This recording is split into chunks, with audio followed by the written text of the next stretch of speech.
Afternoon, good afternoon. Welcome to everyone out there in the virtual space. We are happy to be back again this afternoon with our weather update. Here to give us a weather update is meteorologist Mr. Lenard Josiah.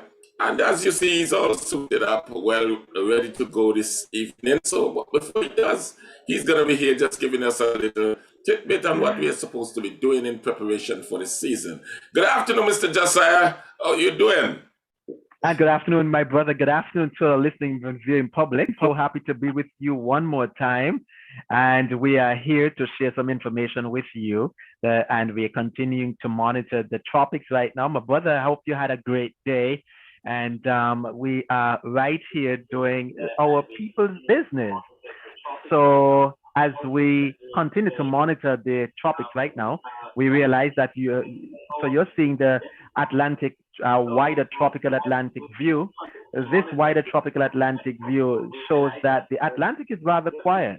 Right now, there's nothing much for us to talk about in terms of monitoring or any systems that has the potential to develop from in the Eastern Caribbean right out to Africa. It continues to show that the tropics are rather quiet. Even in the midst of the Caribbean Sea and the Gulf of Mexico and those areas north of the area, the wide Atlantic Ocean continues to be rather quiet today, the third day of June. And as we look forward into the season, we are still looking forward for an active season. A relatively active season means that we are looking for storm numbers in the region of anything up to about 20 to 22 named storms.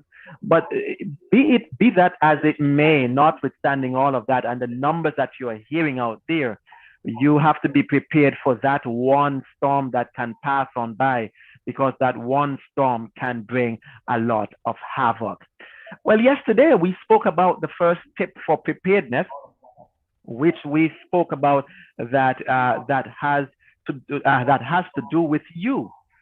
We really want to understand preparedness activities has to do with saving life, and it's all about saving the life that you have, your property, the environment, exactly. All of that has its purpose in preparedness activities.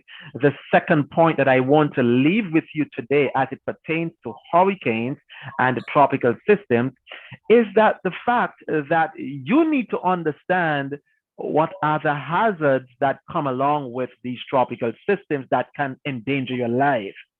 And those hazards include in the wind that can be catastrophic, reaching as high as 150, damages your house, leave you homeless. Some of those things can cause missiles to blow and damage you and kill you.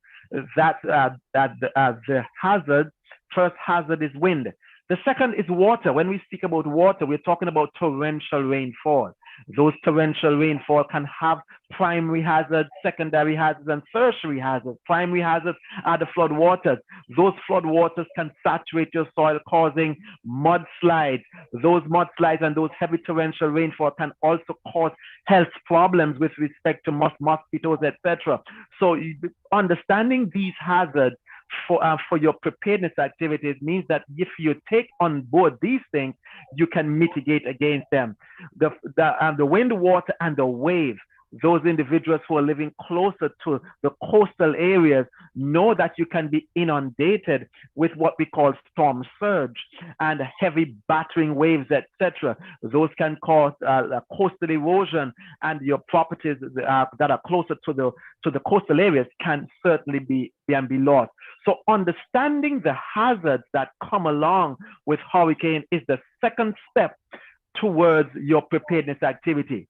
Your first one was to understand that your preparedness activity is all about you to save lives, and you should educate yourself. From the second line of preparedness activity is to educate yourself so that your lives can be saved. You educate yourself by understanding those hazards. My brother?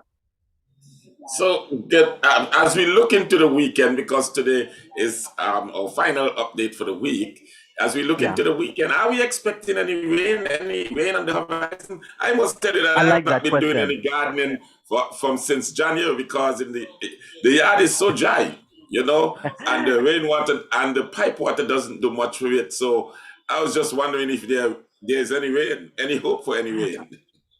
I just completed the national forecast, and the national forecast, based on what I saw, suggests that right down onto Saturday we're pretty good.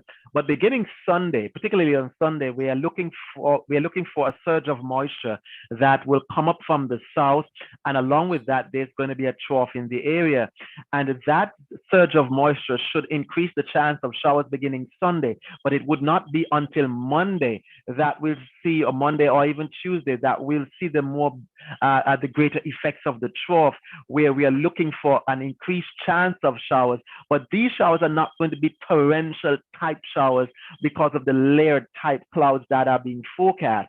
So we're looking for, yes, an increased chance of showers, or an increased chance of rain, or let's say it a different way, increased chance of precipitation. However, that precipitation should not be the showery type, but it's supposed to be the soak type rain, the lighter rain that can fall for the day. Okay, so we just want to thank you for coming by this afternoon and for bringing to us a weather update. Looking forward to see you once the weekend rolls over and we get back here on Monday. Great stuff, my brother. Great stuff, my brother.